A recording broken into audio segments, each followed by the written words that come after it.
es Juan Bravo, vicesecretario de Economía del Partido Popular. Señor Bravo, buenas noches.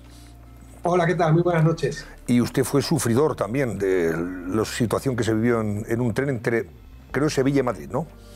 Correcto. Vamos, 11.000 personas, ¿no? Si no me equivoco, son las que han sufrido esto.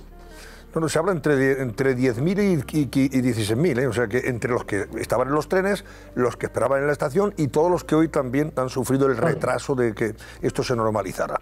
Bueno, ¿cómo fue la experiencia suya? Bueno, pues nosotros teníamos el tren para salir de Sevilla a las 19:33.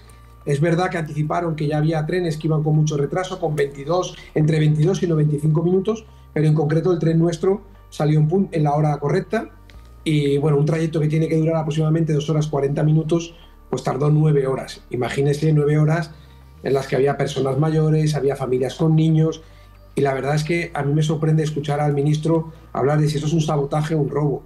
Aquí estamos para las personas y yo todavía no he oído ni pedir disculpas ni decir por qué no se le avisó a la gente para que no se subiesen al tren, dándole la alternativa de poder viajar en un autobús o salir al día siguiente para que esas familias con niños no tuviesen que pasar por esas 9 horas o que a lo largo del trayecto hubieran tenido habituallamiento con comida o con bebida, o porque cuando parábamos en Córdoba, en Ciudad Real o en Puerto Llano, pues no se buscaba una alternativa como poder poner autobuses para que la gente no tuviese que hacer horas de espera pudiendo solucionar el problema más rápido. Aquí, si ha sido un sabotaje, ha sido un robo, yo creo que es una cuestión que ya se dilucidará, pero lo que está claro es que, como bien dice la presidenta Ayuso, esto no funciona, ¿no? Claro. En el caso suyo, pues como otros viajeros, tuvo la suerte de que las paradas fueron en estaciones, concretamente, y ahí pasaron las horas.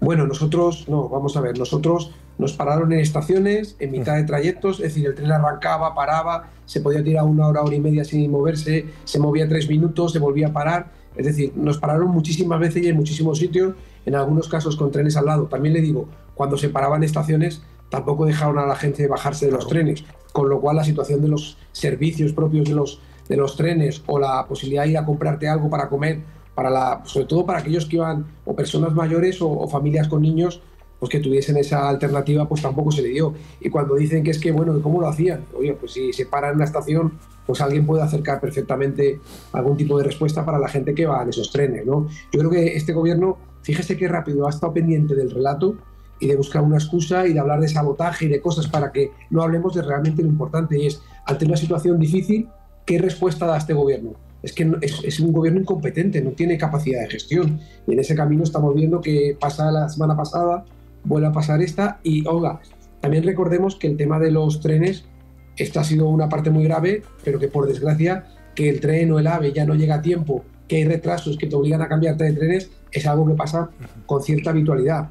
Entonces, oye, hay un problema de capacidad de gestión por parte del ministro, que dicen que he leído hoy antes que envió 14 tuits antes de hablar del problema de los trenes, ¿no? Yo creo que a lo mejor debería dejar un poquito el móvil y trabajar más en lo que realmente afecta a los ciudadanos. Sí, dedicarse menos a tuitear y montar broncas y gestionar. Porque aquí lo que se está viendo es que ayer, al margen de que fuera efectivamente un sabotaje, que no lo parece, sí hubo parece un robo de cobre, de hilo de cobre, que podría haber afectado al tránsito de los trenes y al funcionamiento de las vías. Y no sé si un enganchón o no, Irio lo desconoce, vamos, lo niega. No hay, uno de sus convoyes no se quedó enganchado en una catenaria, como dice, ya estaba parado el tren cuando se produjo ese hecho. Bien, el caso es que no han explicado efectivamente las causas reales de por qué esto no funciona. Y yo le pregunto, ¿cómo es posible que Renfe, los responsables de Adif, el propio ministro Puente, que sería informado, supongo, no diera orden para que muchos trenes que salieron de las estaciones de Madrid, de Málaga y de Sevilla, sabiendo que había un problema muy serio en la vía y que podía llevar precisamente a paralizarla totalmente, bueno, pues no dejaron a la gente en esas estaciones decirle, oiga, váyanse, que a lo mejor no podemos resolver este problema hasta mañana. Por lo menos no sufres esa parón que supone estar 10 horas metido en un tren. Lo decía el César Cadaval de los Morancos, dice, cuando salimos de Madrid a las 8 de la tarde, ya se sabía que la vía no estaba expedita, estaba bloqueada, y sin embargo salimos, ¿por qué? Para pararnos media hora después y quedarnos ahí durante 11 horas. ¿Qué es lo que le pasó a usted? De Sevilla salieron sabiendo que había un problema serio en la vía. ¿Por qué? Hombre, al poco tiempo de salir ya estábamos parados. Por eso, ¿qué sentido tiene eso? ¿Eso es mala gestión? Eso es mala gestión, eso es incompetencia, pero es que incompetencia total. Que este gobierno no tiene capacidad de gestionar. Ese es el enorme problema que estamos viendo, que esta España no funciona. Y en ese camino, pasan este tipo de cuestiones, porque hay un problema. Dejar subir a la gente a los trenes sabiendo que había un problema. Da una alternativa. Hay una segunda posibilidad. Cada vez que paras en una estación, preparar autobuses, preparar comida, preparar bebida, para que la gente tenga respuesta, por lo menos dentro de la dificultad, que la gente vea que el foco principal del trabajo del Ministerio no es hablar de sabotaje o robo, es qué respuesta le damos a las personas que van dentro del tren, si hay personas mayores con tratamiento, si hay ataques o no de ansiedad, si hay niños pequeños de 2, 3 o 4 años que no pueden estar 9 horas. Yo creo que es que eso es lo importante. ¿Por qué no lo hacen? Porque no están en eso. Pero fíjese que rápido Puente habló de sabotaje y que poco habló de personal. Yo creo que esa es la realidad, que este gobierno no está en lo que realmente creo que debe estar un político, que es en atender y mejorar la vida de las personas y no perjudicarla. Y como le digo, el ejemplo claro fue ayer, ¿no? Y ha sido esta mañana. Y oiga, en las indemnizaciones dicen, no, que la gente ya puede pedir la devolución del billete. Oiga, la gente lo tiene que pedir. Es que usted no sabe que estuvieron 10 horas. Es que usted no tiene los números de cuenta. Es que usted no tiene que la gente pedirlo de verdad. Y no le van a dar ningún tipo de indemnización. Piense que, por ejemplo, nosotros que llegamos a las 4:30 de la mañana, ya no había cercanías ni había metro. Quiere decir que todo el mundo tuvo que coger un taxi con el coste incrementado, depende de dónde se desplazase, que eso suponía. Eso también lo tiene que pagar el ciudadano. La incompetencia del señor Puente, del señor Sánchez, también la tienen que pagar los ciudadanos. Les fríen a impuestos, le dan mal los servicios públicos, recaudan más que nunca y además los españoles, la incompetencia de Sánchez la tenemos que pagar de nuestro bolsillo. Bueno, yo creo que eso no es el gobierno que los españoles quieren y sinceramente no creo que sea el que se merece. ¿Le han pedido ustedes la comparecencia del señor Puente en el Congreso? Por supuesto, de esta crisis. Tienen que responder tanto el ministro Puente como la ministra de Energía, tanto en el Congreso como en el Senado. Yo creo que ya ha hablado mucho de sabotajes y le hemos visto en el corte que ustedes han puesto. Que pida disculpas, que diga, oiga, nos hemos equivocado, perdón, no volverá a pasar. Las incidencias han sido estas y vamos a poner todo lo posible de nuestra mano para arreglarlo. Yo todavía no he oído eso al ministro. ¿Qué creen ustedes que debe hacer ahora mismo el gobierno, debería hacer el gobierno para intentar atacar frontalmente el problema que tenemos en España de una red probablemente obsoleta tanto en el sistema energético como en el sistema ferroviario, teniendo efectivamente más dinero que nunca? Nunca un gobierno en España había manejado tanto presupuesto como este, tanto de fondos europeos como lo que aquí nos esquilma a base de impuestos. Y sin embargo, las infraestructuras están por los suelos. Dos cosas principalmente. Habla de impuestos. Recordemos, año 2024 comparado con el año 2018. 140.000 millones más de impuestos y cotizaciones sociales en apenas 6 años. Un 43% más. Pero es que los 3 primeros meses del año, enero, febrero, marzo, comparado con el año 2024, son 9.000 millones de euros más para tener los peores servicios públicos. Además, más de 160.000 millones de los Next Generation, que como dijo el ministro Cuerpo en el Parlamento, se han ejecutado en el mejor escenario un 30% de ellos. Y en segundo lugar, habla usted de las infraestructuras, como es lógico. Lo que hace falta es ponerse a gestionar, ponerse a trabajar y no intentar solamente el titular, el relato. Fíjese que para relatos están muy rápidos, pero no vemos la misma agilidad ni la misma rapidez a la hora de ponerse a trabajar, de dar respuesta, de pedir disculpas, de poner autobuses. De verdad es tan complicado poner autobuses rápido para que la gente no tenga que estar 10 horas metido en un tren. Oía hoy a un señor socialista decir que es que eran muchos autobuses para tanta gente. Pues mire, yo estoy convencido que en esos trenes habría gente que evidentemente hubiéramos renunciado a ir en esos autobuses para que en esos autobuses fuera la gente mayor, fuera la gente con niños pequeños o la gente con problemas. Pero es que no había ninguna opción, no había nada a lo que renunciar porque no había ninguna alternativa. Señor Bravo, le pregunto ahora por el gran apagón. Vamos a ver, hoy hemos sabido que desde enero el gobierno sabía, porque estaba informado por Red Eléctrica, que el sistema eléctrico podría fallar por la entrada masiva de energía renovable y provocar este tipo de apagones, dado que esa entrada masiva provocaría un desequilibrio en el sistema, en el mix energético, como parece que es lo que pasó, y las consecuencias las vivimos el pasado lunes. ¿Ustedes tienen constancia o conocimiento de que las causas fueron esas y no la insistencia de Sánchez para eludir responsabilidades sobre también un posible sabotaje o un posible ataque cibernético? Volvemos a lo de siempre, Antonio. Mire usted, es todo el mensaje, todo el relato. ¿Se acuerda cuando decían que teníamos el mejor sistema energético, que en ningún caso habría apagones? En ningún caso. Y salió el presidente del gobierno, salió la ministra, salió la presidenta de Red Eléctrica. Oiga, cada vez que dicen que algo es histórico y buenísimo, pasa algo. Con el sistema ferroviario también decía el ministro Puente que el tren vivía un momento histórico y hemos visto lo que ha pasado. Mire, no podemos saber exactamente porque esa información los que mejor disponen son Red Eléctrica, pero escuchando a los expertos, a los que saben, parece claro que ya tenían información, que ya se anticipó de este problema en un informe además que participaba Iguay. Se anunció también que el día 22 de abril hubo una situación muy parecida a la que se produjo el lunes pasado y que por suerte se consiguió recomponer. Y que la ideología y el sectarismo de este gobierno, renunciando a ese mix energético y solamente centrándose en renovables, sabiendo que hay una deficiencia muy grande en el almacenamiento, ya sea por baterías o ya sea por bombeo reversible, ponía el riesgo al límite del sistema energético. Y eso es lo que parece claro que lo ha provocado. Y ellos podrán buscar el relato, podrán decir otras cuestiones, pero lo que es cierto es que cuando ellos en España dicen no a las nucleares, en Europa dicen sí a las nucleares. Entonces yo me pregunto por qué sí en Europa y no en España, y por qué nos ponen con estas situaciones de que al final el mensaje era que qué bien que en 10 o 12 horas habíamos recuperado parte del sistema. Mire, sinceramente, esto parece cada día más países en los que estamos acostumbrados en Latinoamérica, que se corta la luz, que los medios de transporte se paran, que se interrumpen. Por desgracia, repito, es que es gestión, a veces parece muy simple, pero es dedicarse a trabajar en vez de a construir relatos. Bueno, se recuperó parte de la luz, lógicamente, y del sistema, gracias, paradójicamente, a las nucleares francesas. Ya lo dijo el ministro de Industria y Energía de Francia. Esa energía que quiere aquí prohibir el señor Sánchez. Y ahí voy, porque aquí tenemos un problema muy grave, señor Bravo. Ustedes no gobiernan. Podrían gobernar si ganan las elecciones en el 26 o en el 27, cuando este señor quiera convocarlas. Bien, si no se da esa circunstancia, las nucleares están condenadas en España. Condenar las nucleares si no estamos preparados en el sistema para que sean las renovables las que sustituyan esa potencia, en fin, esa generación, y además con inversiones muy fuertes, podríamos, en fin, de nuevo vivir muchos apagones, desgraciadamente.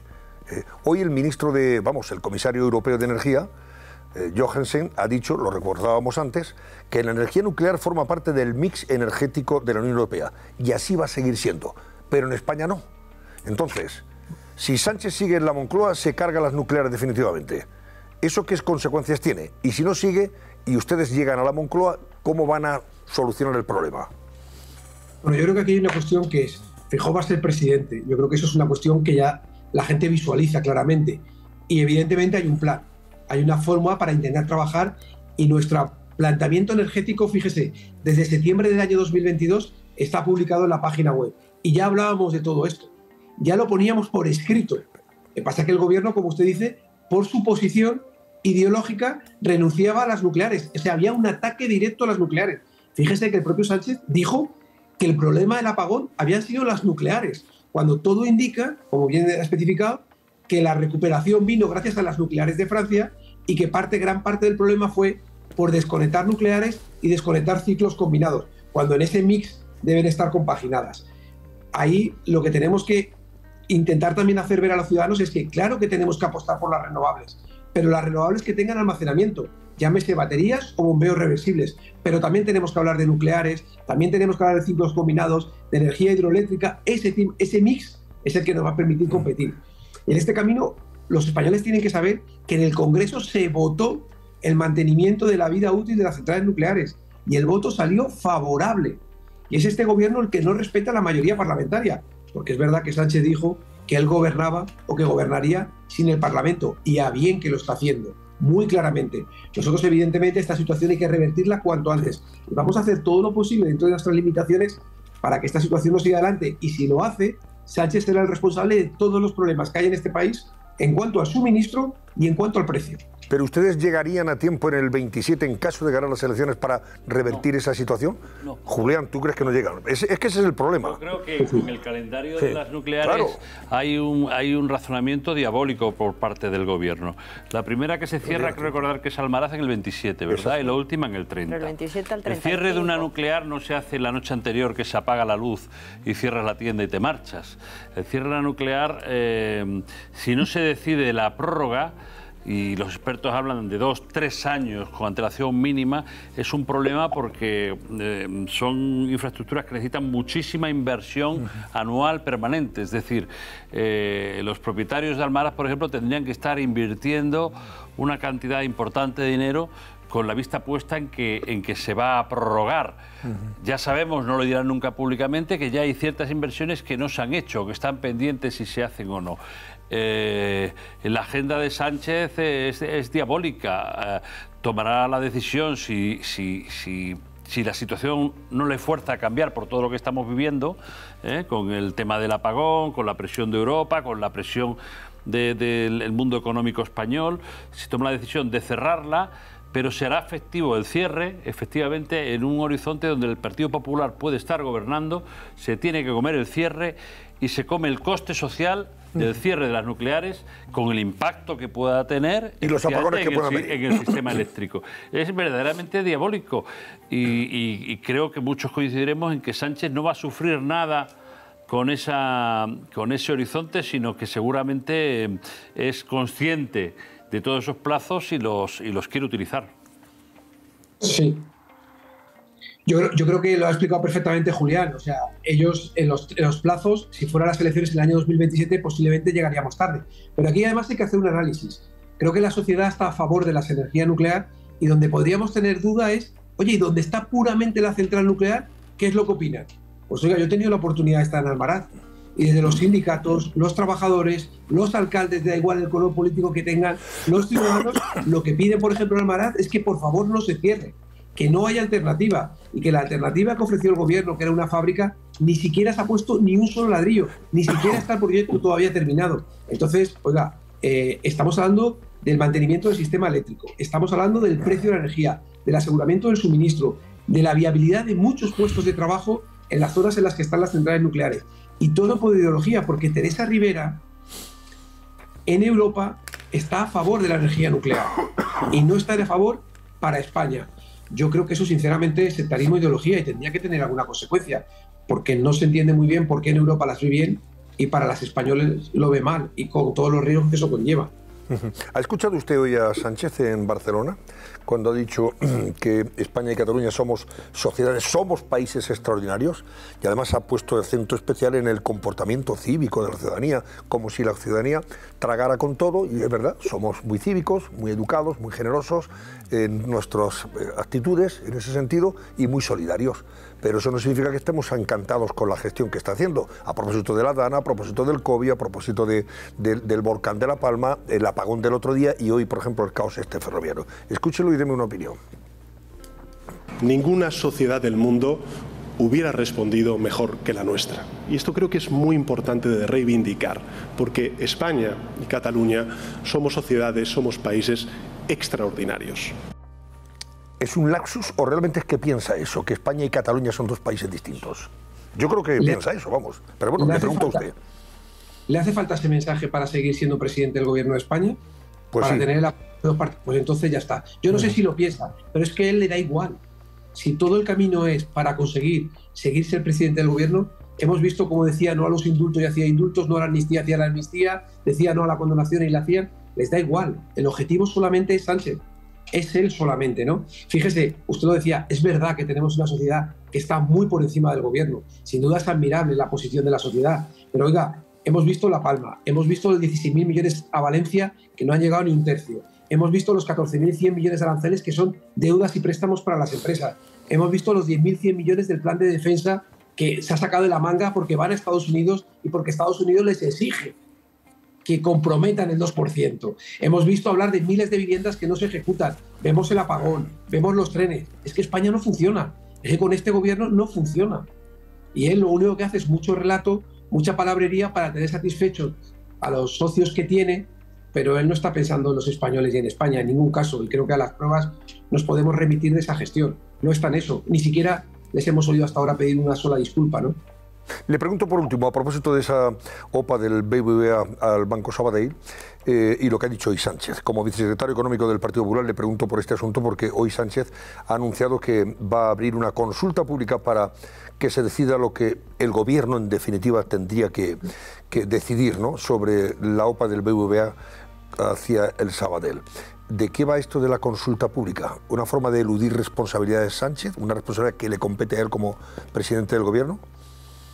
Tiene el informe de la CNMC, tiene la información también del Banco de España, Banco Central Europeo, y lo que tiene es que asumir responsabilidades y de nuevo da una patada hacia adelante con esa consulta pública, con una información que no va a ser conocida por ninguno de nosotros, que además no es vinculante, con lo cual podrán hacer absolutamente lo que quieran y justificar lo que quieran, y lo que tienen que hacer es velar porque se atienda a los puestos de trabajo, porque se atienda al no cierre de sucursales, porque sobre todo se cubra a los empresarios, a los autónomos, a las pymes, que se pueden ver o no afectadas por esto. Esto es lo realmente importante y no una decisión de carácter política en la que lo quiere transformar, como siempre.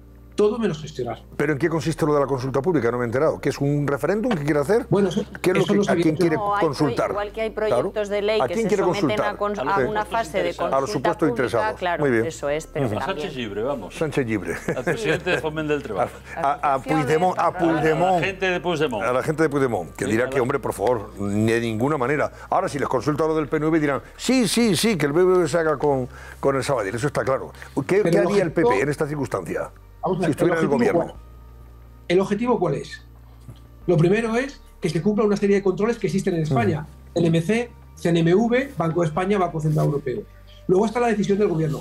¿Cuál es el objetivo prioritario? Proteger que exista la máxima competencia posible y, en segundo lugar, que se proteja de una manera clara a las pymes, a los autónomos, lo que estaba trabajando el Banco Sabadell también de financiación para estas empresas y la internacionalización, y a partir de ahí, según esos parámetros, esas ideas, esos puntos, valorar si es adecuada o no es adecuada la OPA y si posteriormente, porque la OPA es un elemento, si posteriormente procede la fusión o no. Pero van a cerrar sucursales, va a afectar a los empleos, va a tener consecuencias para las empresas. Eso es lo que realmente hay que valorar. Y con toda esa información poder tomar decisión. Si no hay nada que se mejore, no habría que estar a favor de esa OPA o de esa fusión, y si hay elementos que mejorarían las condiciones para el mercado, para los empresarios, para los autónomos, pues dentro del concepto de libre mercado, evidentemente defenderlo. Es un elemento de equilibrios, como todo. No hay un blanco o un negro, hay que tener en cuenta criterios, pero ellos evidentemente esa cuestión no les parece la más importante, sino simplemente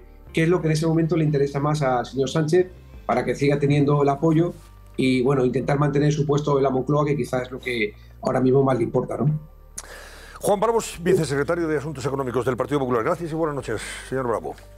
Buenas noches, muchas gracias. Hasta otra ocasión. Luego os preguntaré sobre este asunto, que me parece muy interesante. Sí, porque tiene un trasfondo político de narices. Hondo trasfondo político. Ahora os pregunto.